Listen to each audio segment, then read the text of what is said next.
Sous les applaudissements, ils brandissent ces chemises vertes, l'espoir du retour de la paix.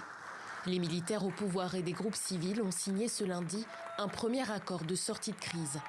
Il prévoit une transition civile de 2 ans dès la nomination d'un Premier ministre. Nous affirmons le retrait complet des militaires du processus politique. Cette mesure devrait être accompagnée du retrait des forces politiques de la période de transition, en réponse aux demandes des révolutionnaires. Les militaires doivent retourner dans les casernes, tandis que les partis politiques doivent se diriger vers les élections. L'armée dirige le gouvernement depuis le coup d'État du 25 octobre 2021.